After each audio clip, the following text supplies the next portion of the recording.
లష్కర్ బోనాలకు సికింద్రాబాద్ సిద్ధమైంది. తెలంగాణ సంస్కృతి సాంప్రదాయాలకు ప్రతీకగా నిలిచే బోనాల ఉత్సవాలకు చారిత్రాత్మక సికింద్రాబాద్ ఉజ్జయిని మహంకాళి అమ్మవారి ఆలయం విద్యుత్ దీపాలంకరణలు పూలమాలలతో సర్వాంగ సుందరంగా ముస్తాబైంది. జాతరను అత్యంత వైభవంగా భక్తులకు ఎలాంటి ఇబ్బందులు కలగకుండా నిర్వహించేలా ఆలయ నిర్వాహకులు ఏర్పాట్లు చేశారు.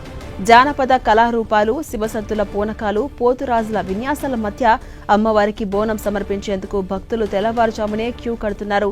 మహిళలు అమ్మవారికి భక్తి శ్రద్ధలతో బోనాలు సమర్పించి మొక్కులు తీర్చుకోబోతున్నారు. లక్షలాదిగా తరలివచ్చే భక్తులకు ఎలాంటి అసౌకర్యం కలగకుండా అధికారులు అన్ని రకాల ఏర్పాట్లు చేశారు. ఆలయానికి వచ్చే భక్తులు సులభంగా అమ్మవారిని దర్శించుకునేందుకు వీలుగా 6 క్యూ లైన్స్ ను ఏర్పాటు చేశారు. బోనాలతో వచ్చే మహిళా భక్తుల కోసం 2 క్యూ లైన్లు, సాధారణ దర్శనం కోసం 2 జనరల్ లైన్లు, ప్రముఖులు వీఐపీల కోసం మరో 2 వీఐపీ లైన్లు ఏర్పాటు చేశారు. ఇవాళ వేకువజామున అమ్మవారికి మంత్రి పొన్నం ప్రభాకర్ తొలి బోనం సమర్పించారు. ప్రభుత్వం తరపున సీఎం రేవంత్ రెడ్డి ఉజ్జయిని మహంకాళి అమ్మవారికి ఇవాళ పట్టు వస్త్రాలు సమర్పించబోతున్నారు. బోనాలు ఘటోత్సవం తర్వాత రేపు భవిష్యవాణి కార్యక్రమం జరగబోతోంది. ఆ తర్వాత ఉదయం 10:30 గంటల సమయంలో అత్యంత కోలాహలంగా అమ్మవారి గజవాహన ఊరేగింపు మహోత్సవం నిర్వహించబోతున్నారు. ఇక జాతర ప్రశాంత వాతావరణంలో జరిగేలా పోలీసులు పటిష్టమైన బందోబస్తు ఏర్పాటు చేశారు.